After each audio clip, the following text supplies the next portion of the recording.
guys, congratulations at syempre Itchy Worms. Maraming salamat sa inyo. Maraming salamat Pilipinas. Ako po si Ding Dong Dantes, araw-araw na maghahatid ng saya at papremyo. Kaya makihula at manalo dito sa Family Feud.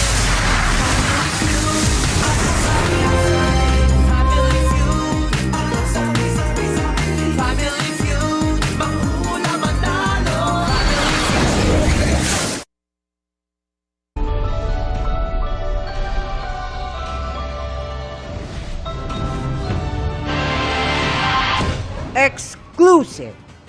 Batang nangaruling lang sa isang bahay sa Batangas. Ginahasa, pinatay, at isinilid sa sako. Sa Iloilo, grupo ng mga nakainom na kalalakihan nagrambulan. Hulikam naman sa Antipolo, driver ng modern jeepney. Malapit ang binaril ng nagpanggap na pasahero. Patay. Negosyanteng si Charlie Atong-Ang sinampahan ng patong-patong na kaso kaugnay sa missing sabongeros. Listahan ng mga mambabatas na may proyektong pinaglaanan ng budget ng DPWH. Iniwan umano ng pumanaw na si DPWH Undersecretary Catalina Cabral kay Congressman Leandro Leviste. Halos lahat po ng mga congressman at senator sa inasa listahang ito. Vice President Sara Duterte, pinabulaanan ng obligasyon ng nagpakilalang dating civilian intelligence agent na si Ramil Madriaga. 3 araw bago magpasko, pila sa check-in at immigration counter sa NAIA Terminal 3. Mas mabilis ang usad kahit maraming bumabiyahe. Mga naghahanap ng abot kayang pangregalo. Dagsa sa Divisoria sa huling Lunes bago magpasko.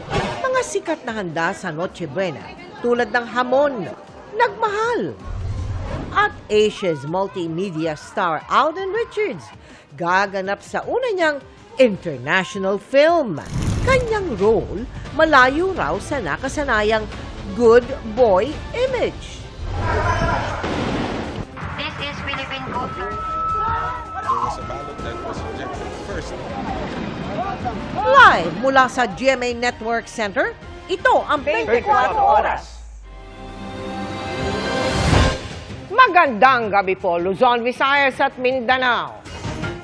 Ingat po sa pangangaruling mga kapuso, brutal ang sinapit ng isang 5 taong gulang na babae sa isa sa mga pinuntahan niyang bahay sa Santo Tomas sa Batangas.